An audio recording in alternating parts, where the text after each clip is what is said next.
श्री स्वामी समर्थ. पुन्हा एकदा स्वागत करते माझ्या यूट्यूब चॅनलमध्ये आणि माझ्या व्हिडिओमध्ये.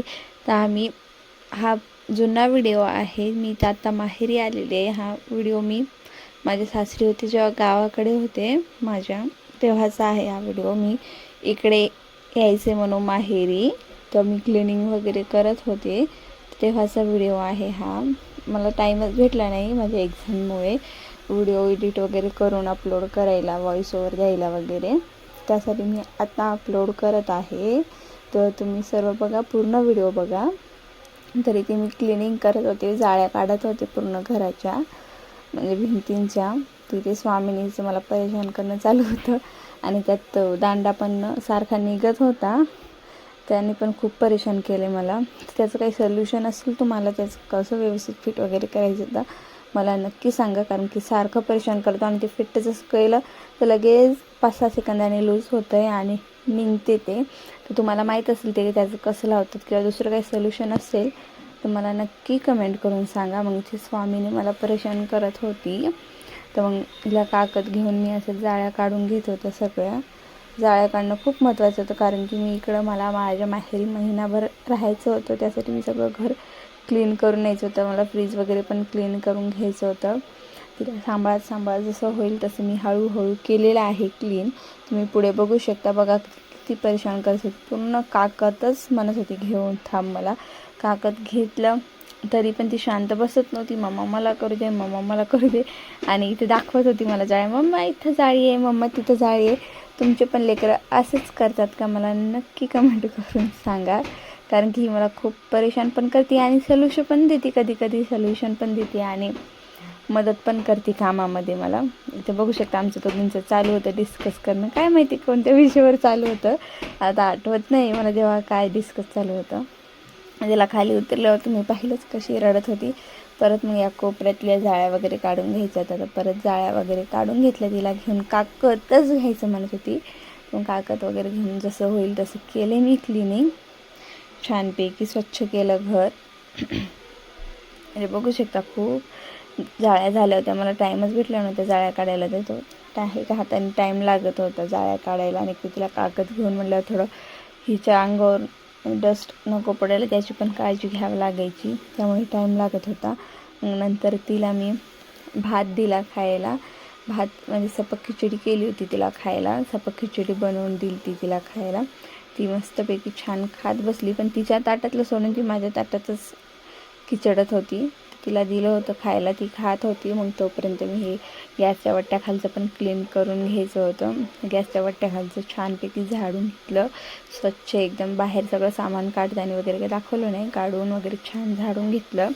आणि मग नंतर मला इथे भांडे पण घासून घ्यायचे होते. बराच पसारा बघू शकता तुम्ही वट्ट्यावर, किती पसारा आहे माझ्या गॅस वट्ट्यावर. तर मी एकदम मस्त छानपैकी बेसिंग वगैरे घासून घेते. कधी पण बेसिंग ही आधी घासून घ्यायची. खरकट पाणी जेव्हा आपण काढताना तेव्हा बेसिंग घासून घ्यायची. म्हणजे काय होते, ते जम्स वगैरे असतात, आपण डायरेक्ट भांडे त्यातच ठेवतात, तर जम्स वगैरे वाढायची जास्त शक्यता असतात. त्यामुळे बेसिंग घासून घ्यायची. मग नंतर त्यात घासून ठेवायची भांडे. अशी मी घासून घेत होते भांडे. आणि तिकडे स्वामिनीचा धिंगाणा चालू होता. तिचा मला सगळा आवाज येत होता कानावर. एडिटिंग वगैरे करताना तिचा आवाज ऐकले मी व्हिडिओजवर चालू करून पाहिला तर तेव्हा तिचा धिंगाणा चालू होता तिकडे. आणि मी ते छानपैकी असे भांडे स्वच्छ घासून घेत होते. आणि मग नंतर भांडे झाल्याच्या नंतर मी जेवण पण करायचं होतं मला, आणि थोडं नाईटला बाहेर पण जायचं होतं. डोक्यात तेच विचार करत मी भांडे घासत होते, कारण की मला माहेरी यायचं होतं. त्यामुळे प्लॅनिंग करत होते मी पॅकिंग कधी करायची काय नाही, ते असं डोक्यात चालू होतं. त्यामुळे भांडे घासून झाले होते. आणि इथं मी फ्रीज क्लीन करता ते मी फ्रीजमध्ये विरजण टाकायला, दही विरजण टाकायला मातीचं भांडं आणलं होतं. ते तुटून गेलं माझ्याकडून फ्रीजचं ते घासताना. ते नाही आधी आता फेकून द्यावं लागेल, ऑप्शन तर नाही आता काही. जपून क्लीन वगैरे करताना थोडं काळजीपूर्वक करत जा. हाताला पण लागू शकते. माझ्या हाताला वगैरे काही नाही लागलं, मी शेजारी ठेवलेलं होतं. ते डायरेक्ट असं धक्का लागला खाली पडलं. हाताला वगैरे लागायची शक्यता असते, त्यासाठी काळजीपूर्वक लक्ष देऊन कामं करत जा. आणि ते मग नंतर मी फ्रीज क्लीन आतून पूर्ण क्लीन करून घेतला होता. मला उशीर होत होता त्यामुळे मी पूर्ण शूट वगैरे काही केलं नाही, वरूनही शूट करून घेतले थोडं. तिथे मी क्लीन करून घेतलं. इथे मी आधी कपडे सगळे फेकून दिले होते पुसायचे, कारण की खूप घाण झाले होते आणि मला नवीन आणायला टाईम पण नाही भेटला. आणि आता मी गावालाच जाणार आहे म्हणून मी काय आणलेच नाही मार्केटला जाऊन. म्हणलं जेव्हा गावावरून जाऊन येईल का तेव्हाच आणेल म्हणून. तेव्हा मी स्वामिनीचं टॉप जुनं जे ती घालत नाही तेच घेतलं. सॉरी, जज करू नका, मी तसे वापरत नाही स्वामिनीचे कपडे. एखाद्या वेळेस आता अडचणीत काय करणार ना, माझ्यासारखं कोण डोकं चालून असं यूज करते मला नक्की कमेंट करून सांगा. मी असं केलं आहे, 1-2 वेळा केलेलं आहे, वापरलेलं आहे, असं वापरत नाही असं नाही, पण सहसा नको वाटते मला लहान लेकरांचे कपडे. तर मी मग इथे सगळं क्लीन वगैरे करून घेतलं.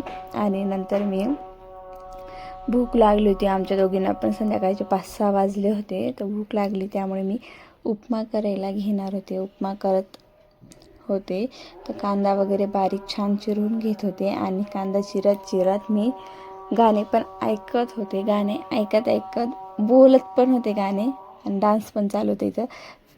तर असं कोण करते, मला काम करत गाणे पण ऐकणं आणि डान्स पण करणं कोण करते माझ्यासारखं, कमेंट करून सांगा. असं मला वाटते आपण जे काम करतो ना, कोणतं का काम असेल ना, ते खुश असून करावं, हॅपी असून. जे आपण जे रागामध्ये जे काम करतो ते जे 100% देऊ शकत नाही तिथं आपण रागामध्ये, तर मला वाटते आपल्यालाच काम करायचं आहे.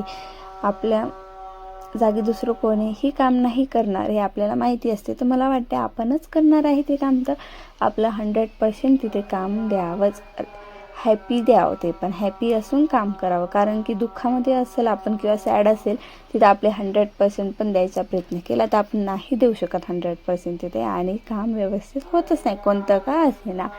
कुकिंग असो किंवा भांडे घासणं असो, कोणतं का XYZ असे ना काम. यासाठी मी विनंती करते, तुम्ही कोणतंही काम करताना एकदम खुश राहून काम करायचा प्रयत्न करा. आणि इथे मी छानपैकी करून घेत होते. इथं तेल थोडं कमी पडलं होतं वाटते, तर मी तेल टाकत होते थोडं. मी तेलाचं प्रमाण खूप कमी वापरते, तेल शरीरासाठी चांगलं नाही, त्यासाठी तेल मी खूप कमी वापरते. छानपैकी तो उपमा करत होती. तिकडून स्वामिनीचा आवाज येत होता, मला बारीक आवाज येत होता. ती मस्त कॅम्प्युटर लावून दिलं होतं तिला मी, कारण की मला ती काहीच करू देत नव्हती. तर कॅम्प्युटर लावून दिलं होतं तिला थोडा वेळ, आणि मी इकडे उपमा करून घेत होते. पलीकडे मी गरम पाणी ठेवलं. याची रेसिपी पाहिजे असेल तुम्हाला कमेंट करून सांगा, मी रेसिपी देईल त्याची.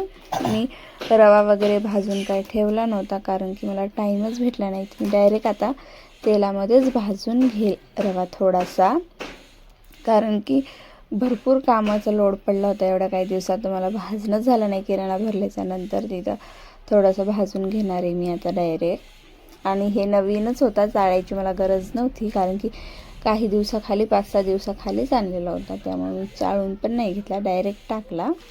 तसा छानपैकी असा उपमा बनवत होते मी, आणि आम्ही दोघींनी मस्त छानपैकी उपमा खाल्ला. तर माझा व्हिडिओ आवडला असेल तर नक्की लाईक करा आणि कमेंट करा काहीतरी छानपैकी, ते की अशी कमेंट करा की मला अजून मोटिवेट होईल की तुमच्यापर्यंत व्हिडिओ पोहोचू शकेल. कमेंट करा तशी, आणि शेअर करा माझा व्हिडिओ. आणि नवीन असाल माझ्या चॅनलवर तर सबस्क्राईब नक्की करा. श्री स्वामी समर्थ.